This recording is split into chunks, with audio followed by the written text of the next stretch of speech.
Gemba and Genchi Genbutsu, the leadership habit that changes everything. This is a phenomenal video. I hope you take the time to watch it. Let me tell you what each of those words mean.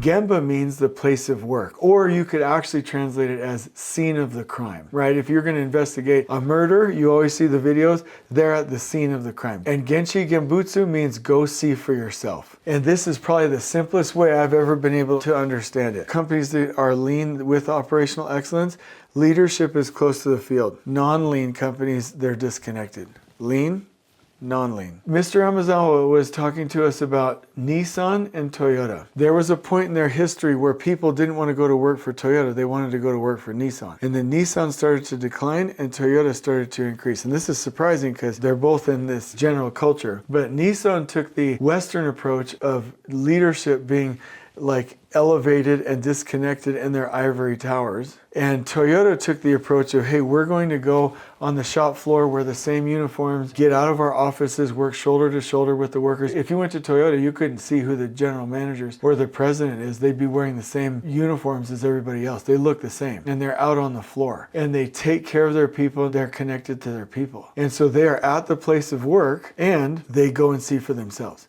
And one of the things that I learned is from a book called Toyota by Toyota, which is phenomenal. It's not on audio, so on my Speechify app, I scan the pages and have Gwyneth Paltrow reading it to me on my Speechify app. But they said specifically, you go and see, so you don't have to go and see that same mistake again. If you go and see at the Gemba, at the place of work, and you actually fix it, the next time you go and see, you will not see the same mistake. So you all have been taught about Ono circles, where when he's mentoring, he'll draw a circle and you stand in that circle. You can go to the bathroom and things, but you stand in that circle and watch. And actually, Paul had us do this, and he's like, what do you see? We're all just like, I don't see anything. And then he does the same thing that Taiichi Ono would do. He would come back and challenge us. What do you see? And it's like, oh, I'm not seeing anything. It's working great. Okay, then Paul would say, where do you see struggle by the human? And then you're watching the girl work and you see her arm go up a little bit too far and you're like, oh, that's it, that's it. That's where she's struggling.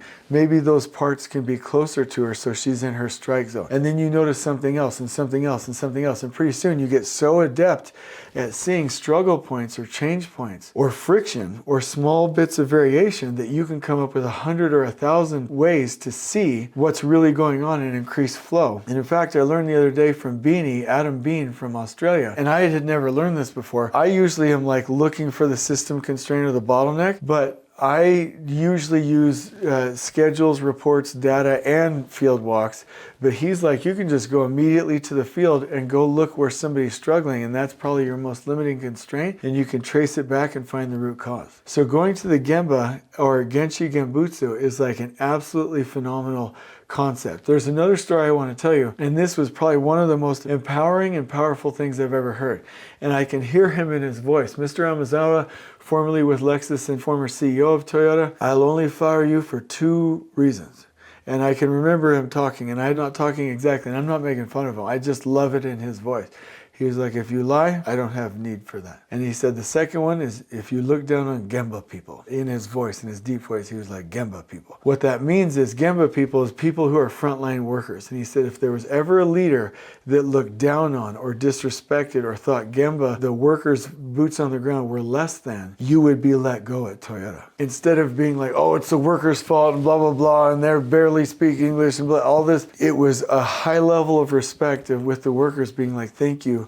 I'm going to work shoulder to shoulder with you. And that was so phenomenal because the people who are boots on the ground touch our product, which directly affects our customer, and our people will take care of the customer in direct proportion to how they're treated. That's exactly how it is. I'll just give you a couple of analogies. I don't care if you're talking about work or your family or missionary work or whatever the case may be. Let me just give you all 3. Missionary work. However you love the missionaries is how they'll love the people, is how they'll love your organization. Let's talk about your family. However you love the kids is how they're going to love living at home, is how they're going to treat everything and create an overall community and how your family is going to last. However you and your company love your direct line managers and leaders and workers is how they're going to treat the work, is how you're going to keep your customer happy, is how you're going to get more work. That's the pattern. Love, so original love plus secondary love plus third love plus fourth love equals love of the client equals more work, and it's just this virtuous cycle. And that's what going to the Gemba will actually do.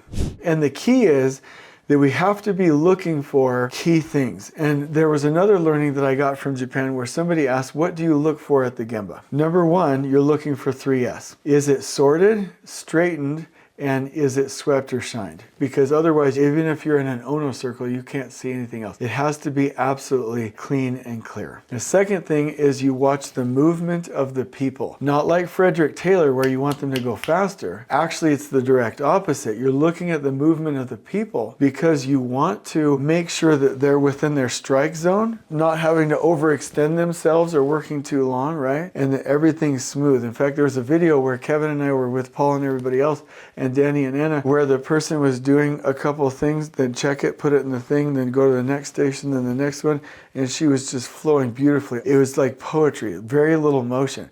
But the machines were doing anything that needed heavy motion. So now you start looking at the movement of the people, and then number three, and when you're going to the Gemba, Genchi Genbutsu, which means you're going to go see for yourself, you look for where there's struggle. In Western culture, we're like, oh, they're lifting so heavy. I'm sweating and working so hard. The people are incentivized for that. In Japan, that's not good. We want the least amount of struggle, the least amount of burden for human beings, the least amount of motion, the least amount of damage to muscles, right? We want it to be seamless as possible. We've got to start incentivizing that. So when owners are like, why aren't they struggling? Why don't they look tired? Why aren't we working overtime? Why is this zone empty? And this happens in TAC production system sites. And when we have last planner and the Kanban method, you look at the building, you're like, where is everybody? And the people that are working are just very smooth. But you're ahead of schedule. And like, wait, what's going on? Well, it's because the classical management CPM projects, everybody's just moving around and struggling and wasting time and move this over here and do that and reroute over there. And motion looks busy, like a kid trying to clean up their Kool-Aids on the living room carpet, but it's actually not value add. And so we've got to change our mindset from Frederick Taylor to Japanese thinking, where the least amount of motion is helpful.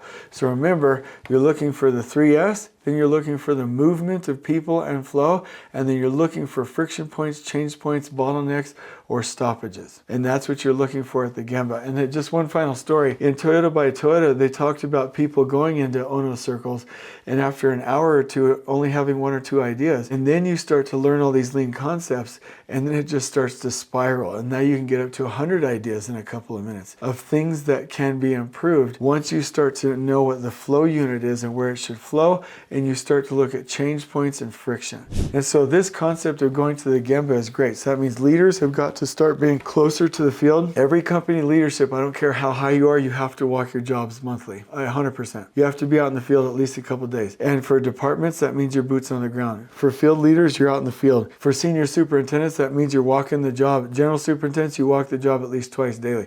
We've got to be at the place of work, or literally the scene of the crime.